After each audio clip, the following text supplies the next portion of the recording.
Well, good evening, everybody, and welcome. It's an honour to open the first A.H. Halsey Lecture. Now, of course, I shall try to keep the introduction brief because you're not here to listen to me, but I felt it would be fitting to just to say a few things about A.H. Halsey before we commence with the main business of today. Now, there's no shortage, of course, of lecture series in British academic life. We all know that. But this one bears a name that still, I think, carries some weight. Not just for what A.H. Halsey wrote, but also for what he represented, a model of sociology that was empirically informed and that addressed questions that were theoretically informed and relevant to the pressing questions of the age.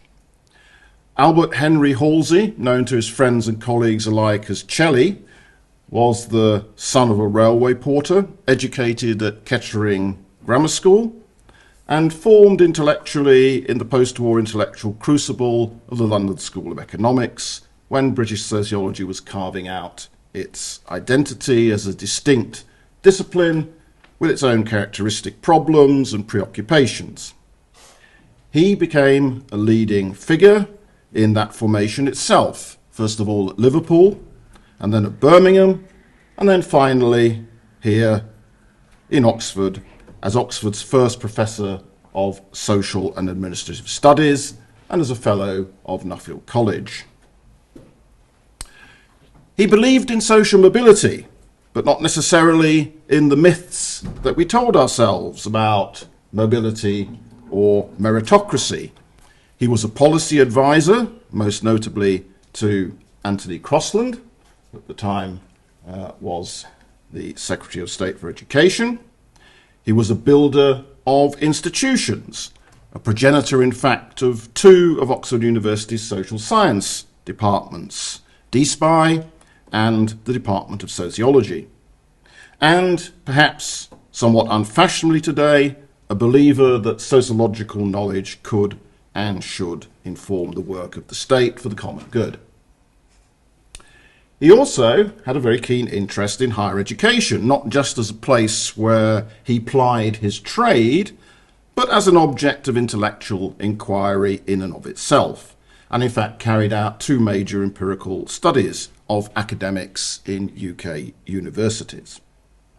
So it's entirely fitting that the first lecture in his name is being given by Professor Rachel Brooks, who is Professor of Higher Education in the Department of Education in the university. Rachel is, and I hope I get all of this right, she will no doubt correct me if I get it wrong. Rachel is chair of the executive editors of the British Journal of Sociology of Education, a member of the editorial team of the journal Sociology, and co-editor of the Research into Higher Education book series published by Routledge and the Society for Research into Higher Education. She's been a member of Governing Council of the Economic and Social Research Council and the Education Sub-Panel for the UK's National Research Assessment Exercise, Ref 2021. Last but not least, she's currently serving as President of the British Sociological Association, a position which, as you'll appreciate, comes with both distinction and, I would imagine, a rather dependable stream of emails. Rachel's research focuses primarily on the sociology of higher education. Particular areas of expertise include international student mobility and processes of internationalization and Europeanization in higher education more generally, student politics and protest, and ensuring equity in access to and outcomes within higher education. So, what remains is to express my great pleasure on your behalf to welcome Rachel here tonight to deliver the inaugural A.H. Halsey Lecture. Professor Brooks.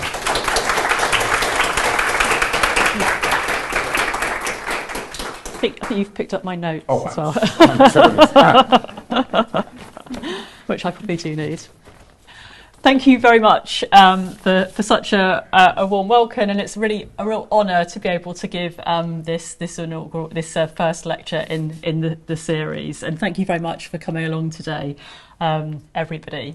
So, as you can see, I'm going to be talking about what is a student, perspectives from across Europe. And I should say at the start that I'm going to be focusing on higher education students, because as you heard, that's my specific area of focus. And I'm going to start by just outlining some of the kind of academic background to the study and why I became interested in this topic in the first place. I know those of you who work in education, and I can see quite a few familiar faces from the department here, will know that a strong argument that has been made in the literature over, I guess, recent decades is that actually we're seeing the kind of homogenisation of higher education systems across the world. As a result of processes linked to marketisation and neoliberalisation, it's argued that higher education systems are becoming much more similar. And as part of this, it's often argued that learning has been commodified. Now, when we turn to students, we see quite similar arguments being made, that students within the literature are often discussed as instrumental, employment-focused consumers. And it's argued that this is because of specific policy technologies, the introduction of high fees in many countries, fees in a lot of countries, policy discourses that kind of position them in that way. And also it's argued the redefinition of education as a means to various non-educational ends, a shift of focus away from knowledge generation and transmission. And I thought I'd just put up a quotation from Molesworth et al. At the end of that slide, because this has been quite kind of well quoted in the wider literature. And so they argued that the inculcation of a consumer identity, and here they're talking about the UK, has brought about a more passive approach to learning in which students place much more emphasis on their rights rather than responsibilities and on having a degree rather than being a learner. And I think that sums up quite a lot of the literature in this area. And then when we move to thinking about the continent in which we're located, Europe, I think we can see similar kind of arguments played out in the literature, but also in policy as well. So, for example, the Erasmus mobility scheme, which we just heard last week, hopefully Britain will be re-entering, I think is based on this kind of assumption that actually it's quite easy for students to move across national borders because what it means to be a student is broadly similar across Europe. And certainly within the academic literature, it's been argued that recent policy initiatives, the Bologna process and then the European higher education area that followed, have in effect what's called like reverse engineered an Anglo-American model across Europe through an emphasis on kind of competition and marketisation and various associated policies. And so it's often argued, I suppose, within people who take this stance, that this has had an impact on student subjectivities, that there's a relationship between the views of policymakers and then how students understand themselves. And so Stavros Moutsios, for example, writing in relation to the Bologna process, has argued that it's had the effect of not only disintegrating the academic community, subduing the staff as a workforce under surveillance, but also positioning students as consumers. So we see these kind of arguments made quite widely across Europe. But there is a debate about this, some notes of caution to alert you to.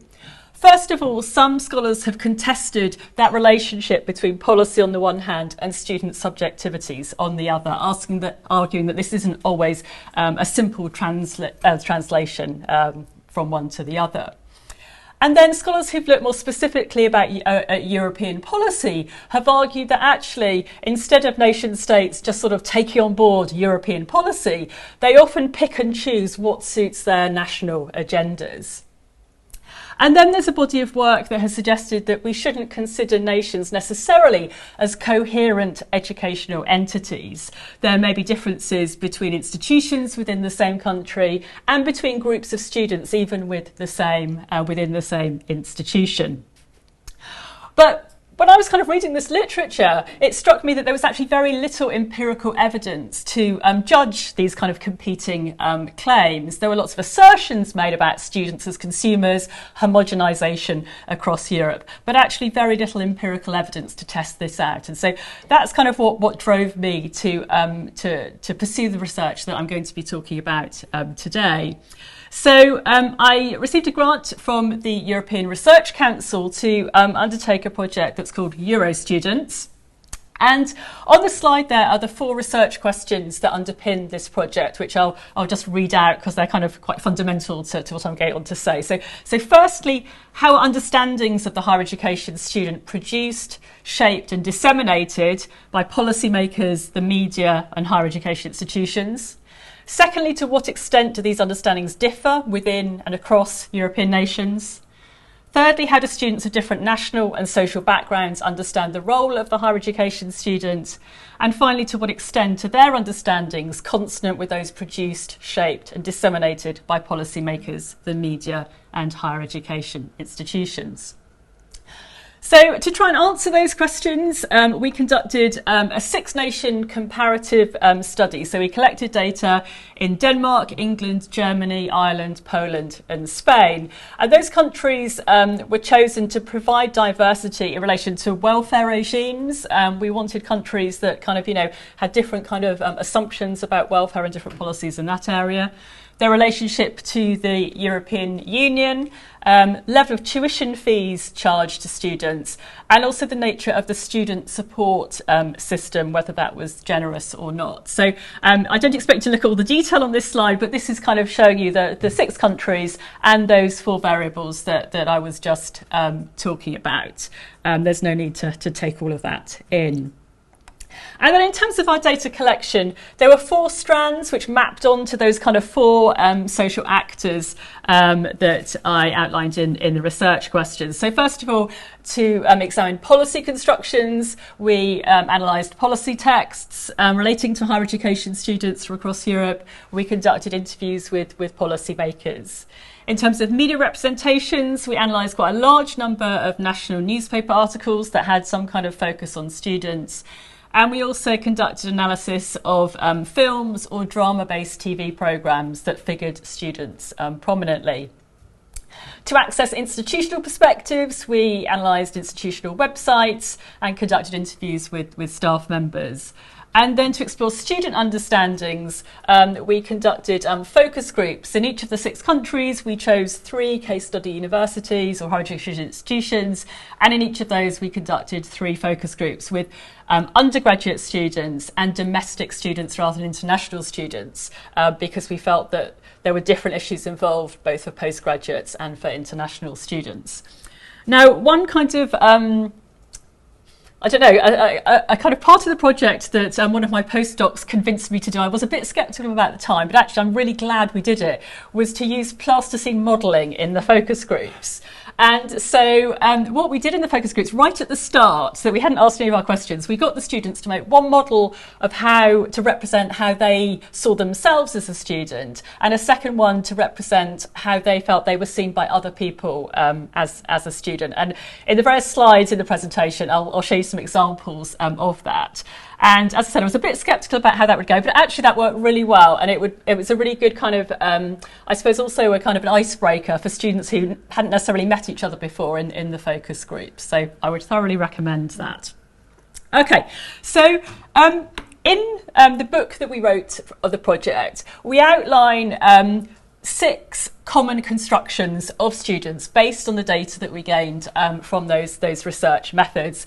Now, I'm going to outline these briefly now, but in the rest of the presentation, I'm going to be looking at some kind of common themes and answering the research questions that I set out. But I'll just briefly go through these now. So the first construction we talked about is students in transition. So this was quite a common theme, that actually higher education was seen as a kind of almost a liminal space where people transitioned to being fully formed adults of their community. Secondly, another strong construction was students as citizens. Students as quite important political actors, either important political actors in the here and now during their time at university, or as kind of, future citizens, building the skills and knowledge to allow them to participate in democracy subsequently. Thirdly, students as enthusiastic learners and hard workers. I think that's sort of self-explanatory. And then fourthly, students as future workers, that actually during their time at higher education, it was about preparing for the labour market and for subsequent employment. Then students as stress. This wasn't something we anticipated, but it came up very strongly in a lot of the data, and I'll talk a bit more about that later on. And then finally, students as threats and objects of criticism. And again, this came through quite strongly in ways that perhaps we hadn't anticipated. So in the book, we discuss all of these one by one in some detail. But today, really, I want to go back to those research questions and consider the extent to which the evidence that we gathered does support the hypothesis that we are seeing this greater homogenisation of students across Europe. First, though, I just want to talk a little bit about the distinctiveness of a student identity. So when we asked our students to do the plasticine modelling, most of them were able to identify what they considered to be distinct characteristics of students. And they also, in the kind of discussion that followed, sort of suggested that they thought that these were significant too. But it was really interesting that Poland was an exception, and in many ways, our various data sources suggested that in Poland this wasn't actually a very distinct social identity. So, for example, there were very few newspaper articles that we could find that focused specifically on students, whereas in all the other countries there were loads of them.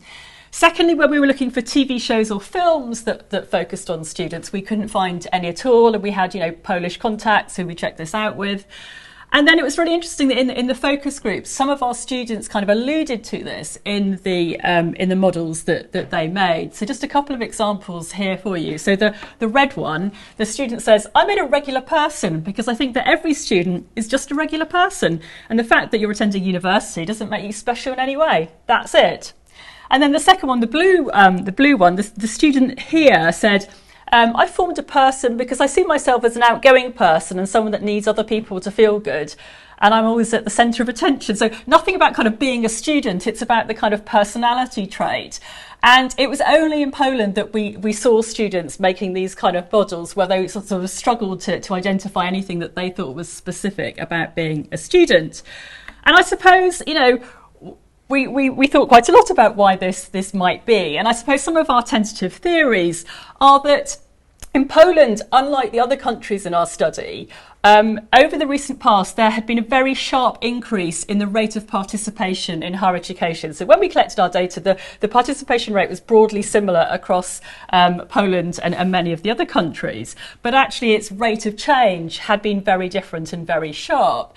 And there is some kind of wider literature in Poland which would suggest that there's a very kind of common social narrative that now that everyone is going to higher education, it's less of a kind of a special identity. It's something that anybody could achieve, and therefore it's not socially very, very important. And so to me, that kind of, is a possible explanation. There might also be something of the kind of egalitarian communist legacy here.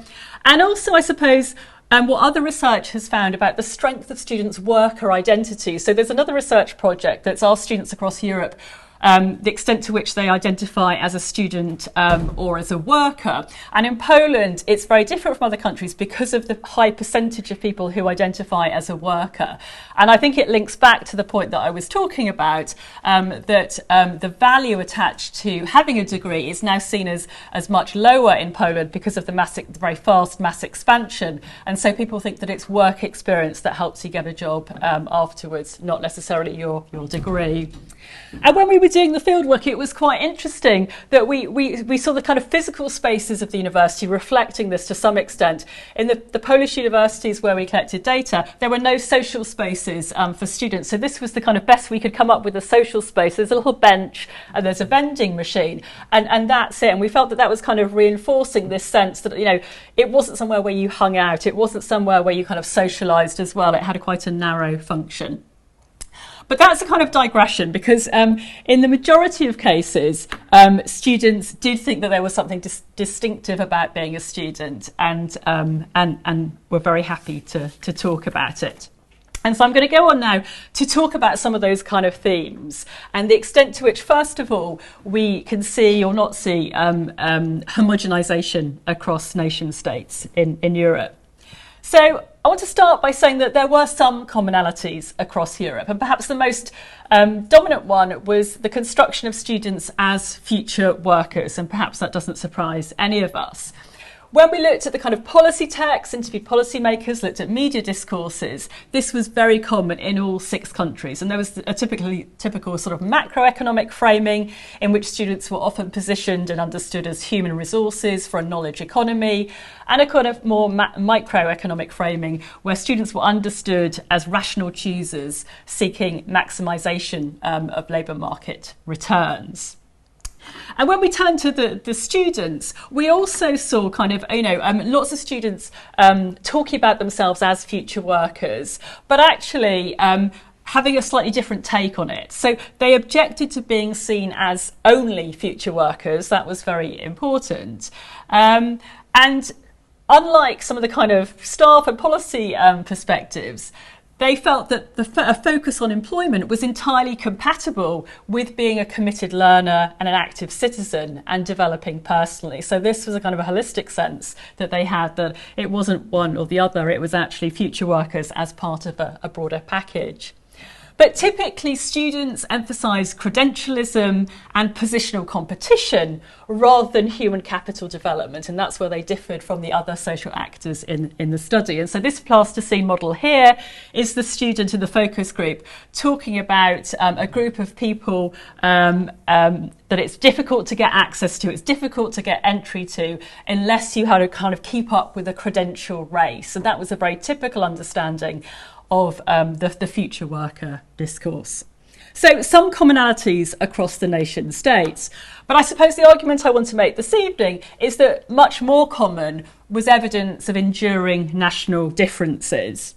And I've got a long list here of some of the ways in which we might explain it. I haven't got time today to go through all of them, so I'm just going to talk about the top 4 as some kind of explanation of why I would say we do still see quite enduring differences at the level of the nation state. So first of all, long-term historical and cultural trends. And here I'm going to focus primarily on the influence of the Humboldtian model. As you may know, this is a kind of, really important influence on the development of higher education in Europe, originating in Germany in the 19th century, putting forward the idea that research and education needed to be unified in universities, and that research was kind of a key driver of what universities were all about. And an important part of the Humboldtian view was that actually kind of an important function of universities was personal development, and that personal development didn't just happen at universities. It's a lifelong process that people went through, and the phrase Bildung is used to encapsulate that. And we see that Humboldtian model feeding through not just the data from Germany, but also from Denmark, which has been very influenced by the Humboldtian model too. So when we go back to some of those kind of constructions that I was talking about earlier, there were very different views, for example, in relation to how students in transition were understood. So students from Germany and from Denmark, and also members of staff as well and other social actors, tended to be less likely to see higher education as this kind of discrete stage of life, very different from what went before and what came afterwards, but part of a process of ongoing personal development. And then when we turn to the construction of students as enthusiastic learners and hard workers, we also see differences in Germany and Denmark, in which students and other social actors put quite a lot of emphasis on the pace at which students learn, and thought that was significant. And again, this links to the Humboldtian concept of Lernfreiheit, having freedom to make your own decisions about the pace at which you learn. And this was brought into sharp relief in both countries, because there had been national policies to encourage students to move more quickly through their studies, as a result of sort of Bologna reforms, so that they could kind of, they took less time, and so the government didn't have to pay kind of, the costs of their study for so long, but also so that they entered the labour market more quickly and got to pay taxes more quickly. So it was linked up with kind of policies, but they were drawing on this kind of longer term kind of, I suppose, model of what learning and higher education is all about in Germany and Denmark. We also see, when we talk about the future worker construction, Bildung and the Danish equivalent Dannels offered up as quite important counter discourses, and we can also see it in the Plasticine models, where in Denmark and Germany we had lots of these models about what it means to be a student, something to do with being a plant, sunshine on the plant growing, beautiful abstract growth, which we didn't see in any of the other countries. And so again, and some of the students were quite explicit about the importance of this in the quotations in the focus group, saying pursuing a university programme is also the shaping of your personality. In Danish we call it Dannels. And so this was often offered up as a kind of a counter discourse for what they saw as quite an instrumental future worker discourse on the part of the state. So that's the first, I suppose, reason, I think, why we see national differences. A second, and I guess I've been alluding to this on the previous slide, are the specific higher education policies that we see in different European countries. So we saw that the future worker discourse was strongest in countries where neoliberalism has been strongest. So particularly kind of England, where we've had high fees, high degree of marketisation for much longer than other European countries. Secondly, I suppose we saw higher education policies feeding in to the way in which some students talked about being an object of criticism. And here this was most pronounced, I suppose, in Denmark, where students receive their tuition fees are paid, and they also receive a grant, quite a generous grant, for the duration of their studies, and are quite atypical, I suppose, in Europe because of that. But I suppose a counter of that is that students often felt that they were talked about as being insufficiently deserving of the welfare, the generous welfare that the state was giving them. And actually this certainly fed through the various policy documents and newspaper articles that we looked at in Denmark. So here we can see that, quite closely linked to decisions about how higher education is funded in Denmark. And then the construction of students as in transition. This was typically talked about as a kind of very personal transition in countries where fees were payable, so England, Ireland and Spain. And it was really interesting that in the other three countries, it was seen as much more of a kind of a societal transition. It wasn't about, personal investment and personal gain in the labour market. It was about kind of, many more things to do with the public good of higher education. So the third, I suppose the third explanation for national differences relates to points about Europeanisation. And I suppose here I'm focusing primarily on Spain, because that's where points about Europeanisation were often made. It's perhaps no surprise to us in England that Europeanisation was hardly ever mentioned by any of our participants from England, but it was a very strong theme in Spain. And comparisons were made between the situation in Spain and other parts of Europe. So, for example, Spanish students were often criticised by policymakers, by members of staff, for being less independent than what they perceived to be their European counterparts. So the German student was often held up as this kind of ideal student who people thought was very independent, engaged in paid work. So Spanish students were kind of criticised for their perceived lack of independence. But Spanish students themselves were quite critical of the education they were receiving. And Spanish students were the only students who pointed to what was happening in other parts of Europe and saying, well, actually, we feel that our education needs to be much more work relevant. We know what's happening in this country, and we didn't really hear that in any of the other countries. And I suppose across all of our social actors, or many of them, there was a sense that Spain has a lot to learn from other European countries, whether that's in the sort of the independence of the higher education student or the quality of education in universities. And I think here there are kind of reflections of what has been argued in the wider sociology of education literature about Spain, that within education, Europe is often positioned by various education actors as a route to socioeconomic development, so I suppose coming from a sense that Spain offers quite a peripheral position in that kind of European education space. And so although the study that I referenced there is quite old now, we did see quite similar things coming through our data, which again served to sort of distinguish Spain from the other countries in some ways. And then the final explanation of national differences that I want to talk about is health policy. Now that might seem like a really weird thing to be talking about in relation to students in higher education, but it relates to the construction of students as stressed, which, as I said, was quite a dominant theme from many of our policy actors. And it was really interesting that there was no discussion of stress at all by any of the actors in Poland, despite it being such a common theme in the other 5 countries.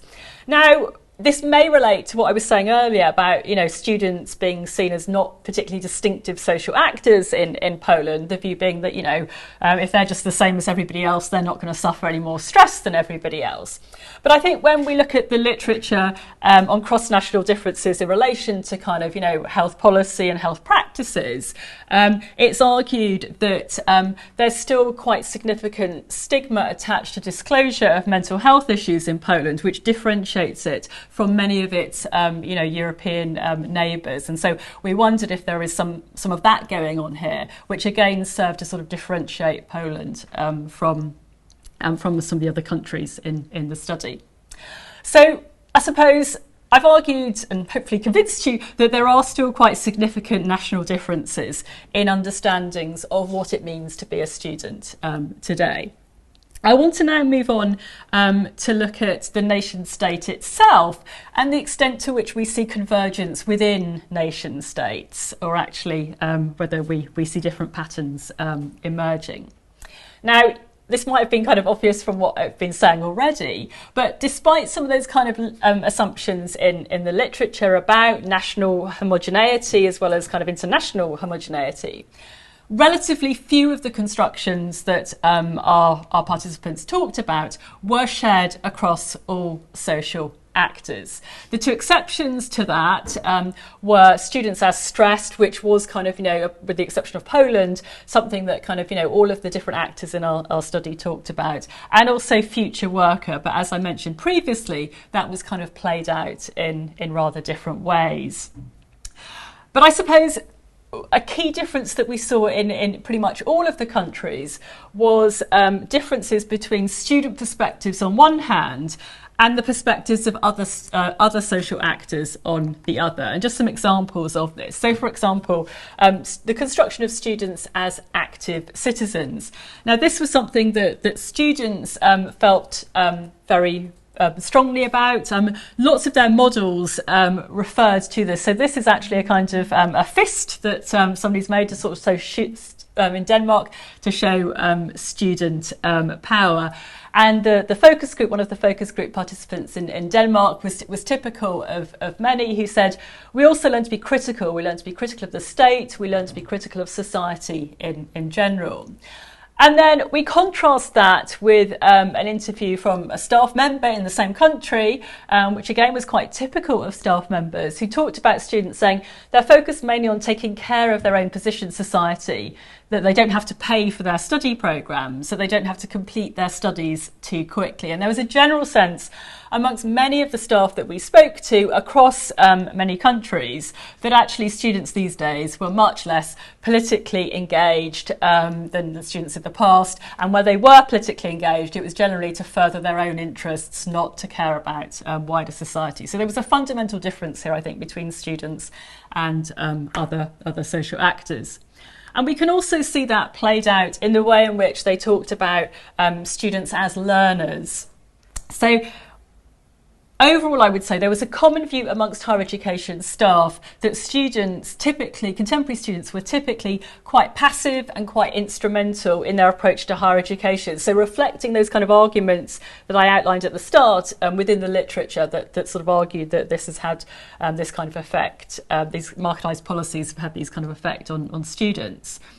And when we looked at kind of policy across Europe, typically students were discussed much more as future workers than as learners. It was really fascinating that there were so few references to learning in kind of these policy documents about students that we analysed.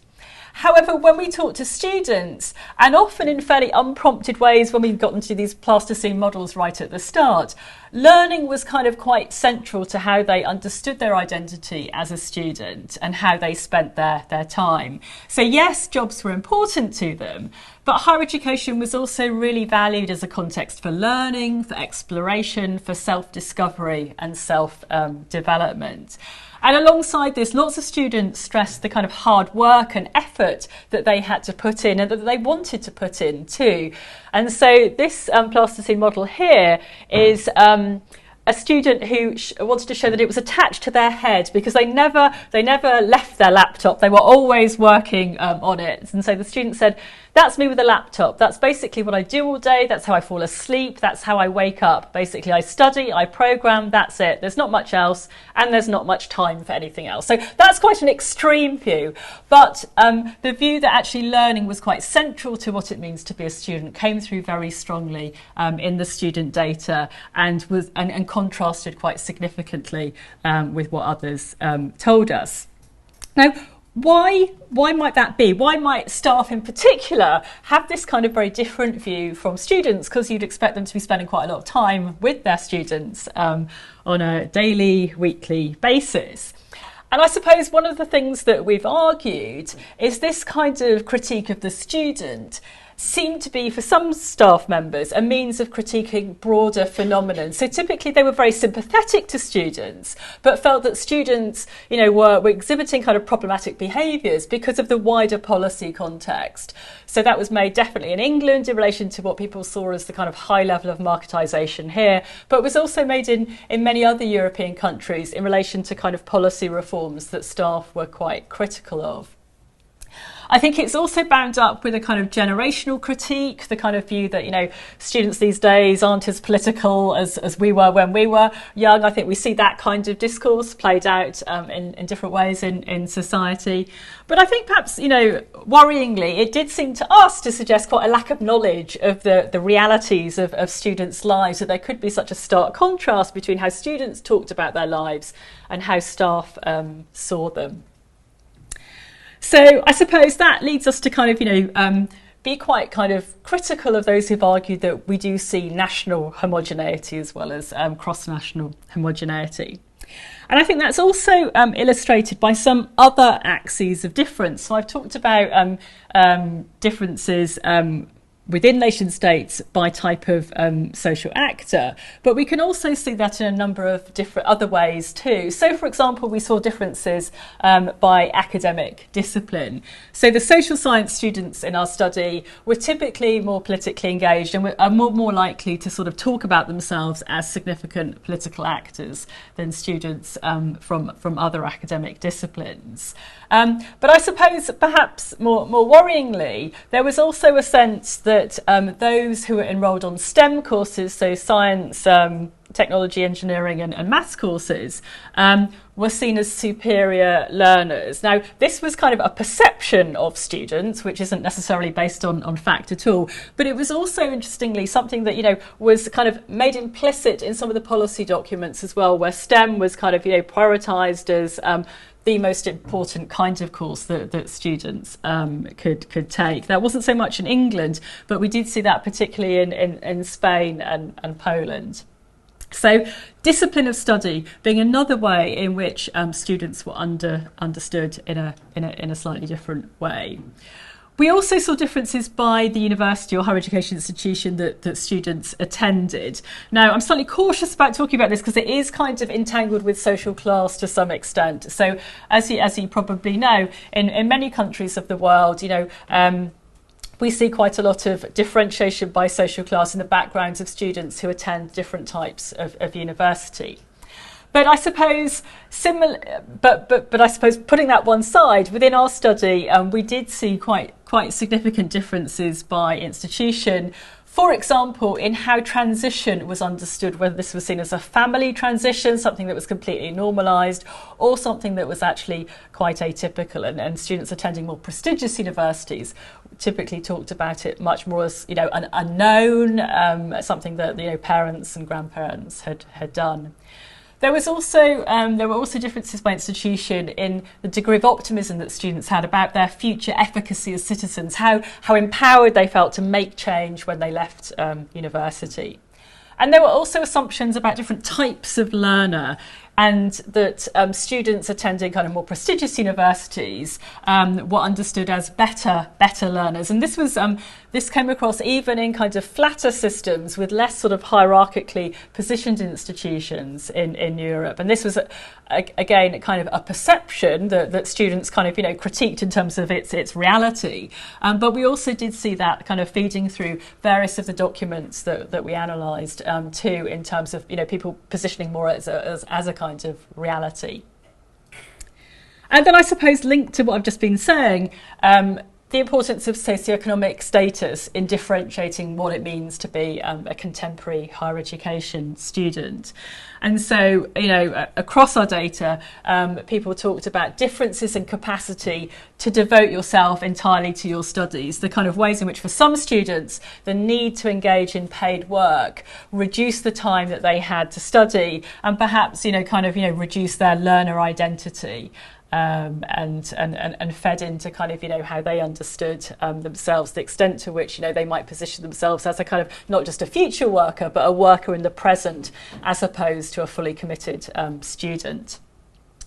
And then I suppose when we were talking about kind of when people brought up the idea of stress and the construction of students as stressed, certainly these kind of pressures were talked about quite a lot. The fact that actually the students who are more likely to be stressed were the ones, you know, who had fewer kind of family resources to fall back on. So the kind of financial need to work or to get through your studies as quickly as possible. But also, I suppose, what sociologists have talked about as kind of habitus disconnect, the kind of feeling of kind of, you know, not being in the right place, that, you know, the sense that universities are middle class institutions, and that kind of disconnect associated with greater feelings of stress amongst students from lower socioeconomic backgrounds. And then also in our discussion of students as objects of criticism, we see social class kind of coming through quite implicitly in some of the discussions there. So, for example, in some countries, newspaper articles, but also some kind of policy documents talking about the expansion of higher education, the diversification of the student body, and associating with that with concerns about loss of quality. And I think, you know, it's our reading that actually, you know, the students that they're talking about here, that the ones that are being problematised, are often those without a family history of higher education.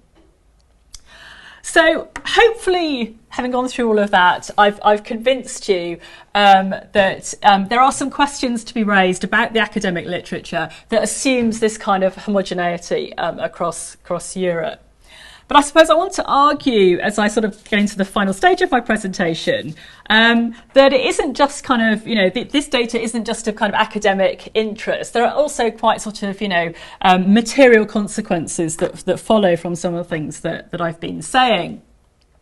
And so if we take a kind of materialist view of language, that it doesn't just kind of represent reality, or that it doesn't represent reality, that it actually imposes limits on what can be said and what can't be said, and whose views are legitimate, I think we can see that these kind of ways of talking about students might have kind of quite practical consequences. And indeed, some of these were identified by students themselves in the focus groups. So, for example, students from Denmark who were often kind of critiqued by policymakers and by the press as lazy, not kind of being fully deserving of the very generous welfare that they were receiving. They talked about how this kind of construction made invisible the hard work that went into their studies, and often for many of them the kind of challenge of balancing their studies alongside paid work. And they felt that, that they didn't see themselves recognised in these public debates, which some felt angry about, some felt upset about. And students in Denmark, but also in some other countries, talked about how they also felt under surveillance, that actually, people were watching them to see whether, they were worthy of the quite generous grants that they were receiving. And then some students, I think this was particularly in Spain, talked about how they felt the impact of political action that they had taken was minimised because of the way in which they were constructed. And so they felt that typically the media, but also others in society, tended to kind of not really engage with the substance of whatever political action they took, if they were taking it, but actually were much more concerned about the methods they used. So, and that was sort of backed up by our media analysis, which showed that actually, there was a lot of attention paid to violence used by students, but very little engagement with the substantive points that they were making. And we saw that actually also in England, in the kind of the media concern about, students being snowflakes, concern about trigger warnings, safe spaces, without really kind of engaging with the substantive points that some students were trying to make by arguing for safe spaces, for example. So there was a sense across Europe of how these constructions minimised the impact of political action that students sometimes took. And then the students in our sample who weren't studying STEM subjects talked about kind of how basically they were worried about their futures because they felt there was such a dominant national conversation about the value of STEM degrees that they were very worried about getting jobs afterwards. Whereas, the actual data would show that, that isn't problematic at all. But because of the discourse, they felt very concerned about that. And so just on the right-hand side, these come from Denmark, the idea that, they were under a lot of time pressure to get through their studies quickly because of the cost to the taxpayer having very material effects on them. And the student talking about having to defend themselves all the time because of the way in which they were talked about in public debate in Denmark. So that was some of the kind of ways in which these material effects were talked about by students themselves. But I think we can also speculate that there might be other effects which students aren't aware of themselves. And so one thing we thought about was about kind of, the pedagogies that are used in the classroom. Are these underpinned by basically quite wrong assumptions about what motivates students? If they're seen as kind of, instrumental in their approaches to learning, perhaps that leads staff to use pedagogies that try to motivate them in ways that aren't necessary and don't kind of engage with what students talked about as their kind of, genuine love of learning in many cases. And I think we would also say that, perhaps some of the attitudes held by some staff, but also that came through quite strongly in some policy documents and newspapers, perhaps reinforce social inequalities by positioning students from lower socioeconomic groups as kind of problematic in the ways that I was talking about. And similarly, we could argue that some of the kind of assumed generational differences that I've outlined perhaps also reinforce social division if they're repeated by people with significant power in societies. But I think it's also important to recognise, and perhaps more positively, that students aren't passive recipients. So to go back to that kind of debate in the literature about to what extent student subjectivities are informed by wider policy. And I think our data suggests that they're not passive recipients by any means. So many of the students we spoke to were conscious of the kind of constructions that others held of them, and were able to articulate quite clearly, without any prompting from us, how these kind of constructions were at odds with their actual experiences. There were also various acts of resistance, so contesting the economic way in which they were positioned, as I was talking about, by drawing on the discourses of Bildung and Danels, and also by asserting themselves as enthusiastic learners and hard workers. And so I think here there's some support for that body of work that I was talking about earlier, which suggests that policy constructions don't simply transfer over to student subjectivities. So to conclude, hopefully I've convinced you that our data raises quite significant questions about assumptions within the academic literature about European homogenisation and about the reconfiguration of European higher education around an Anglo-American model. And that student understandings cannot simply be read off policy pronouncements, and that nations aren't necessarily coherent educational entities. But I think there are some questions that remain. So, for example, will national differences endure in the face of policy shifts? One of the things that I've kind of alluded to but not really discussed explicitly was the shift in Germany and Denmark to get students to move through their studies much more quickly. When those are no longer seen as kind of threatening to students, they're just embedded in the system, there's no knowledge of kind of what went before. Will the emphasis put on Lernfreiheit, for example, become much less important or not important at all? There are also various changes in the European policy space that might affect this. There's obviously Brexit, but also the European Universities Initiative, which is seeking to develop European universities by getting institutions across different countries to collaborate very closely and to facilitate student mobility between them. Will that help reduce some of the kind of national differences that I've been talking about today? And then also there's the impact of COVID-19. Most of the data collection that we did was prior to COVID. And I guess when people were talking to us, they were assuming that what it means to be a student is a kind of embodied communal experience. Has the experience of online learning and some of the kind of legacies of that are still with us had an impact on conceptualizations of students? So I think those are open questions. So I'd like to leave it there for today. We've got a website, and the book that we wrote from the project is published open access. So if you'd like to look into things in more detail, please do have a look at the book. But thank you very much for listening, and I'm happy to answer any questions that you've got.